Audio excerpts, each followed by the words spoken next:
Assalamualaikum, perkenalkan nama saya Sinta Laila Sobah dari PGMI 4A dengan NPM 19070741. Di video kali ini, saya akan membahas tentang perbandingan kurikulum di Cina dan juga dengan di Indonesia.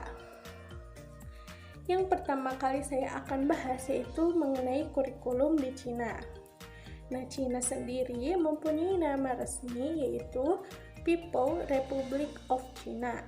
Nah, Cina merupakan negara terbesar di dunia keempat setelah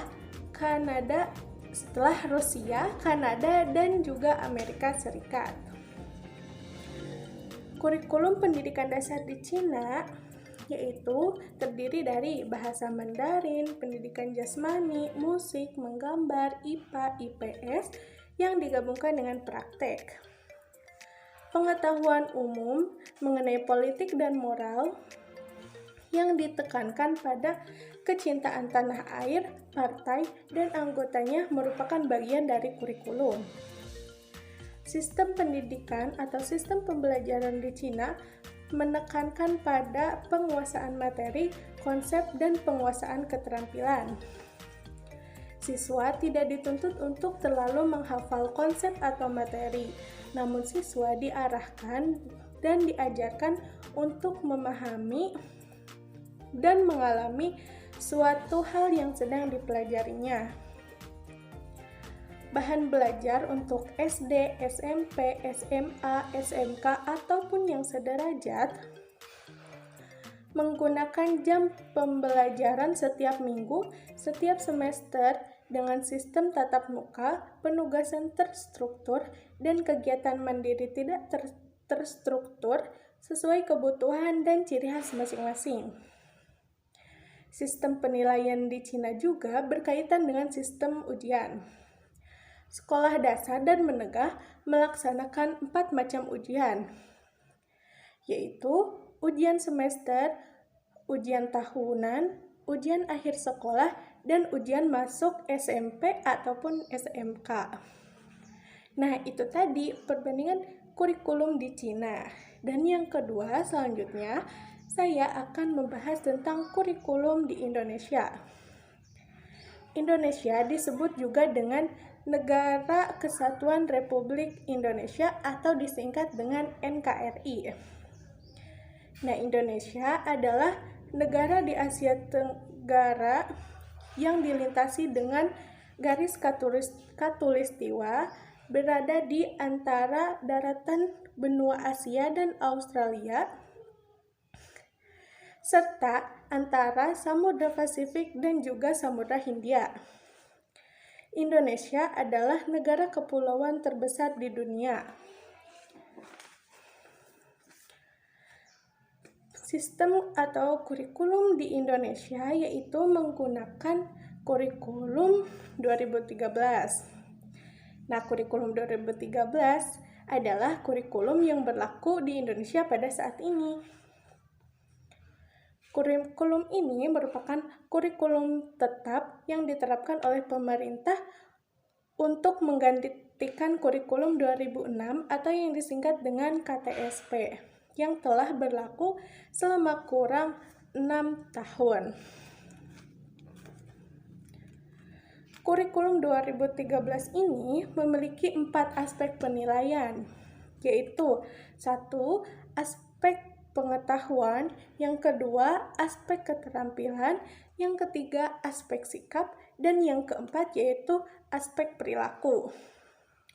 Sikap dan perilaku ataupun moral adalah aspek penilaian yang teramat penting dengan ukuran 60%.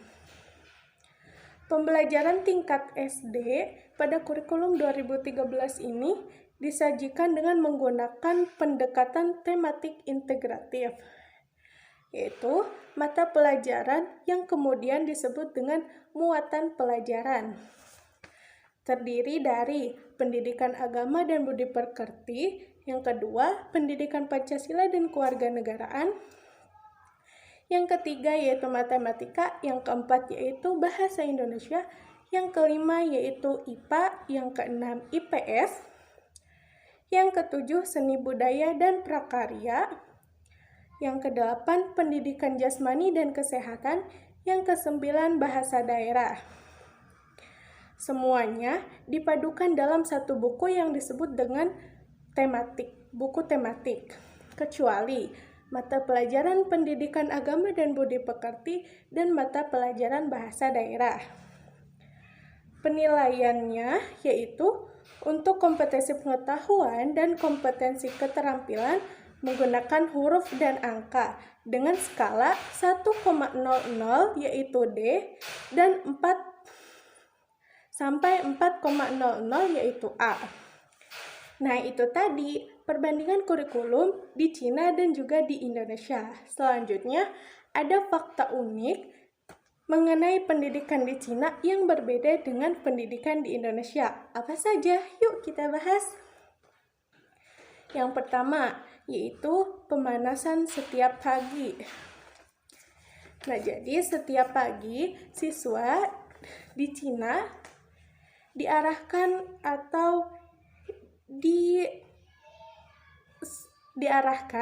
untuk melakukan pemanasan setiap paginya yang diinstruksikan oleh guru olahraga. Yang kedua yaitu bersih-bersih sekolah. Nah, seperti di Indonesia, di Cina juga ada sistem piket, yaitu acara untuk membersih-bersihkan kelas oleh para siswa. Yang ketiga yaitu belajar lebih dari 8 jam. Nah, sistem pendidikan di Cina belajar lebih dari 8 jam. Yang keempat yaitu sesi belajar mandiri. Yang kelima, jam tidur siang.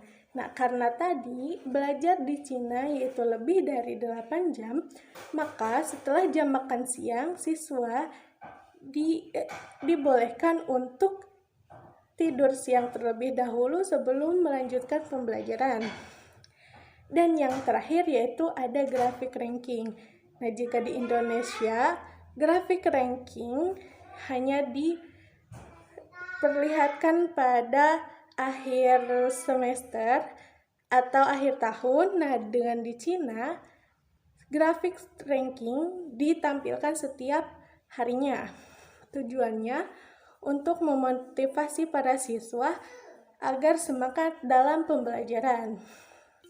Nah, itu tadi perbandingan kurikulum di Cina dan di Indonesia dan juga fakta uniknya. Nah, itu saja video penjelasan dari saya. Terima kasih sebelumnya. Assalamualaikum warahmatullahi wabarakatuh.